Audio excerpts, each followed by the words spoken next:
शरदचंद्रजी पवार साहेबांच्या राष्ट्रवादीच्या माध्यमातून आज महाराष्ट्रात त्यातल्या त्यात लातूर जिल्हा आणि लातूर जिल्ह्यामध्ये अहमदपूर चाकूर तालुक्यामध्ये खूप मोठ्या प्रमाणामध्ये या ठिकाणी शेतकऱ्यांचं अतिवृष्टीमुळे नुकसान झालेलं आहे। आम्ही असं सांगितल्यापेक्षा हे परिस्थिती जर आपण या ठिकाणी बघितली तर हे धरणातले गोटे नाहीत तर हे शेतीमध्ये जमिनीमध्ये येऊन या ठिकाणी पाण्यामुळे ही अवस्था तयार झालेली आहे, ही अवस्था तयार झालेली आहे, ही अवस्था तयार झालेली आहे। आणि अशा पद्धतीनं माती वाहून गेली, पिकं वाहून गेले आणि मोठ्या प्रमाणात या ठिकाणी शेतकऱ्याचं या ठिकाणी नुकसान झालेलं आहे। निवेदनात सांगितल्यासारखं जे म्हणून लोकांचं या ठिकाणी नुकसान झालेलं आहे त्याचे तात्काळ पंचनामे करण्यात यावेत आणि त्या शेतकऱ्याला या ठिकाणी लवकरात लवकर मदत या ठिकाणी मिळावी अशी आपल्या माध्यमातून शासनाला आम्ही या ठिकाणी विनंती या ठिकाणी करत आहोत। आपल्याला तर माहिती आहे आताच साजिदभाईने सांगितल्यासारखं दोन संकटात शेतकरी सापडलेला। एकीकडे महाराष्ट्रामध्ये सर्वच छोटे मोठे पक्ष नेते कार्यकर्ते टाहो फोडून सांगू लागलेत की शेतकऱ्यांचं कर्ज माफ करा, होत असलेल्या आत्महत्या या ठिकाणी, पण शासन वेगळ्याच कामात लागलेलं आहे। कुणी मागणी केली की त्याला कॉन्ट्रॅक्ट कसं तयार करायचं, तुम्हाला द्यायला आमची अडचण नाही पण ही अडचणीत आणलं।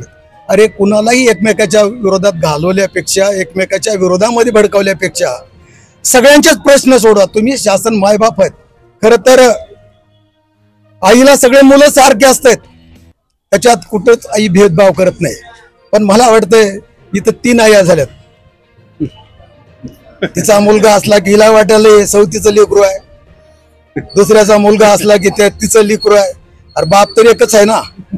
आया जरी किती असल्या हे तुमच्याच पोटी आहेत नाही, सगळे जे मंत्रिमंडळ आहे ते म्हणजे ज्या लोकांनी तुम्हाला निवडून दिलं आईच्या तुलनेत तुम्हाला या ठिकाणी मदत करण्यासाठी बसवलं।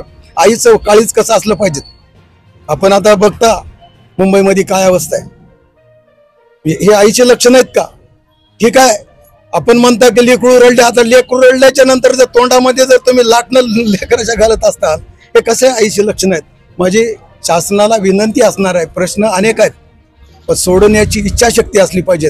आज शेतकरी खूप अडचणीत आहे। आज काय अवस्था आहे, एवढं पिकवणं काही सोपं नाही आणि हे सगळं पीक हाताला आलं असताना सुद्धा त्याच्या अवकृपेमुळं आज सगळे जमीनदोस्त या ठिकाणी पिकं झालेले आहेत। आता ह्याला जर नुकसान भरपाई नाही मिळाली तर काय अवस्था होईल त्या शेतकऱ्याची, याचाही विचार या ठिकाणी फक्त स्वतःला मोठं करण्यासाठी राजकारण नाही, पद घेऊन मिरवण्यासाठी नाही राजकारण, तर ह्या गोरगरीब माणसाकडे लक्ष देण्यासाठी, ह्या गोरगरीब माणसांचं आसू पुसण्यासाठी तुम्हाला या ठिकाणी लोकांनी हे मिरवण्यासाठी नाही।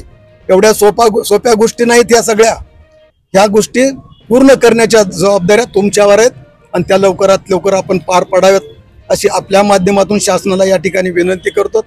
अन्यथा आता जर तुम्ही जागे नाही झालात तर पुन्हा खूप वाईट परिस्थिती या ठिकाणी निर्माण होईल आणि ज्यावेळेस सगळंच हातबल होतील त्यावेळेस लोक कुठल्याही मग म्हणू नका की संविधानिक पद्धतीनंच, आता संविधानच तुम्ही ठेवलं नाही तर संविधानिक पद्धतीनं या ठिकाणी मागण्या लोक काय करू शकणार आहेत?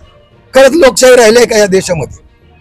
आणि हे टिकवायचे असेल, लोकांना न्याय द्यायचा असेल तर मला वाटतंय तुम्ही थोडंसं आता विचार करणं, लहानातल्या लहान बाळाला सुद्धा, आता आम्ही तुमच्या समोर येऊन बोलालोत म्हणजे नाही, माझ्यापेक्षा एक अनुभवानं बोलणारे सुद्धा कार्यकर्ते या ठिकाणी आहेत।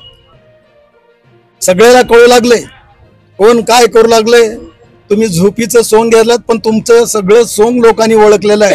आता ह्याच्या नंतर अंत बघण्याची वेळ येणार नाही अशी आपल्याकडनं अपेक्षा व्यक्त करतो। पुन्हा एकदा आपल्या माध्यमातून शासनाला विनंती करतो की पंचनामे करून लवकरात लवकर नुकसान भरपाईची या ठिकाणी जे काही मागणी आम्ही राष्ट्रवादीच्या माध्यमातून या ठिकाणी केलेली आहे ते शेतकऱ्यांना या ठिकाणी मिळावी अशी अपेक्षा व्यक्त करतो थांबतो।